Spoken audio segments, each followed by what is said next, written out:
ഇബ്നു ഉമർ റളിയല്ലാഹു അൻഹു അദ്ദേഹം നിവേദനം ചെയ്യുന്ന റസൂലുള്ളാഹി പറയുന്നുണ്ട്, നിങ്ങളുടെ മുൻഗാമികൾപ്പെട്ട 3 ആൾ യാത്ര പോയി. രാത്രി ആയപ്പോൾ ഒരു ഗുഹയിൽ അവർ അഭയം തേടി. പക്ഷെ ഗുഹാമുഖ ഒരു പാറ വന്നാൽ അടഞ്ഞു കളയാണ്. പക്ഷെ അവരെ പരസ്പരം നീക്കിയിട്ടൊന്നും പാറ നീങ്ങണില്ല. എന്നിട്ട് അവർ 3 ആളും പറയുന്ന വർത്തമാനം, ഇന്നഹു ലാ യുൻജീകും മിൻ ആദി സ്വഖറ ഇല്ലാ അൻ തദുല്ലാഹ ബിസ്വാലിഹി അഅമാലിക്കും. നമുക്ക് ഇവിടുന്ന് രക്ഷപ്പെടാൻ ഒരു മാർഗ്ഗമില്ല. നമുക്ക് അള്ളാഹുവിനോട് നമ്മുടെ സ്വാലിഹായ കർമ്മങ്ങളെ മുന്നിൽ വെച്ചുകൊണ്ട് പ്രാർത്ഥിക്കാന്ന്.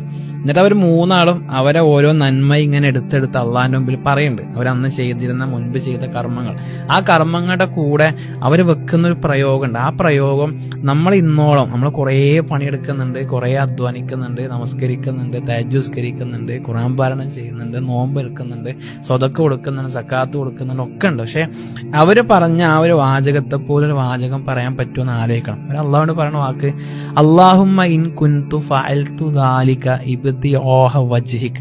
അള്ളാഹുവെ, ഞാൻ ആ കാര്യം അന്ന് ചെയ്തത് നിന്റെ പ്രതിഫലം മാത്രം ആഗ്രഹിച്ചുകൊണ്ടാണെങ്കിൽ, കൊണ്ടാണെന്ന് പോലും പറയില്ല, ആണെങ്കിൽ, നിനക്ക് ഉറപ്പുണ്ടെങ്കിൽ, നിനക്ക് ബോധ്യം ഉണ്ടെങ്കിൽ 100% എൻ്റെ ഉള്ളിൽ ഞാനത് ചെയ്യുമ്പോൾ വേറെ ഒന്നും ഞാൻ മനസ്സിൽ കരുതിയിട്ടില്ല എന്ന പൂർണ്ണമായ ബോധ്യം ഉണ്ടെങ്കിൽ മാത്രം രക്ഷപ്പെടുത്തിയാൽ മതി എന്നാ 3 ആൾ പ്രാർത്ഥിക്കണേ. ആ ഇഖ്ലാസിന്റെ കാരണം കൊണ്ട് അള്ളാഹു രക്ഷപ്പെടുത്തണേ.